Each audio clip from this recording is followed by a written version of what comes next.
Yeah. we've now done the research to look at all the processes of change that have ever been identified and replicated in a randomized controlled trial focused on mental health. And I can say a sentence that capture all of them. Do you want to hear the Please, sentence? please. Dear human beings, please learn to be more open, aware, and actively engaged in life. Scale that to your relationships and take care of your body. Thank you very Mm. much. Applause Thank can you. happen. Now, what we mean by open is cognitively and emotionally open. What we need by aware is in the present moment in a way that's flexible, fluid, and voluntary, but guided by a deeper sense of self that doesn't artificially demand that only certain things be seen. This more witnessing, noticing sense of awareness that connects you in consciousness to others. And what we mean by actively engaged is what do you want your life to be about in the really deep way of the Mm. intrinsic value of things in what you do, not the goals and things that, not the awards and the money and the gold, the blue ribbon. No, I mean, Right. the things that are intrinsic to your behavior and building habits around that. And what do I mean by social extension? I mean your relationships, your culture, your community. And what do I mean by your body? I mean, you've got one, dude, and if you treat it like dog doo-doo, you're going to suffer and you'll have a short life. So show up to the fact that diet, sleep, exercise, and out of that, yes, brain circuits and, telomeres and epigenetic Mm. stress hormones and all the rest will follow.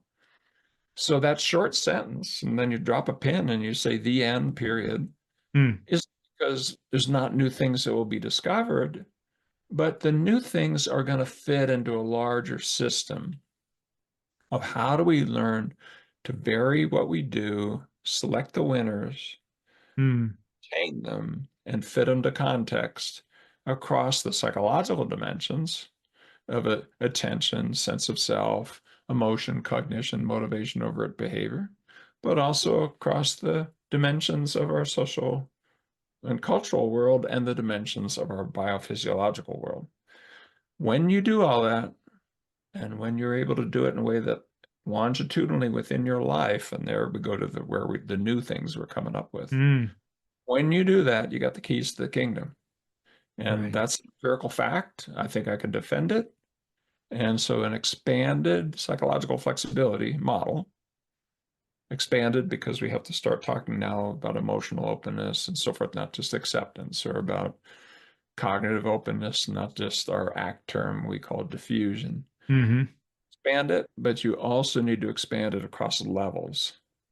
You're Mm-hmm. not just a psychological creature, you're a physical, biological creature, but you're not just that, you're a social creature.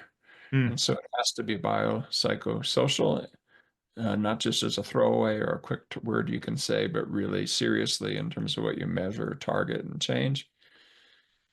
That's the keys to the kingdom. And, if I follow We're Dead tomorrow, I'm confident that 20 years from now, we're dealing within that same space. We'll have a lot of advances. And I have an idea of somewhere where it's going to come with AI and all the things, cool things we're doing now.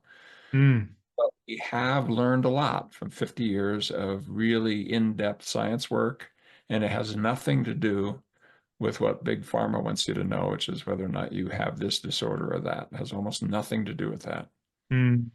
Has to do Yeah. with your evolution as a whole person and evolving your life on purpose. Wow. Yeah, this is really where I just got so excited when I discovered that this study existed.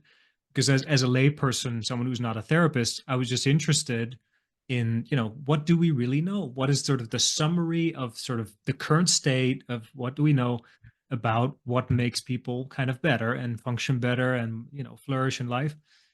I discovered that you and your team had been doing this. You've been working on this study for what, 3 years continuously? I think, That or study took 3 years, and it took 50 people, mostly volunteers. It wasn't funded, working for 3 years to look at, what was it, 45,000 studies, 2 to 3 times each, and then dial into the ones that had replicated mediators. What you mean by mediators are the functionally important pathways of change. And replicated meaning that you're not p-hacking, you're not mm, after the study searching around trying to find out why. mm, Now that you know it works, let's ask why. I think that's cattywampus. It should be deal with the principles and processes that are answering why questions and then put them into the techniques that work. But okay, that's why ACT had 20 years with almost no randomized trials, because that's what we Mm, were doing. yeah. But all right, if you want to just jump into randomized trials, fine, but at least ask why. And Yeah. when you and summarize all of it, it leads to that short sentence I told you, which is pretty remarkable, that we Hmm. can say to the entire world in all of the areas where we know that the human mind is important to your outcomes, which, by the way, is almost every area you can name. Mm, Learn how to be more open, aware, and actively engaged in a life worth living, and scale it to your relationships and your body. mm. It's pretty cool. It is pretty cool. Yeah. I mean, I go like, wow. It's Yeah. a long time to get there. When you get there, you go like, duh. Yeah. Yeah. That's the thing.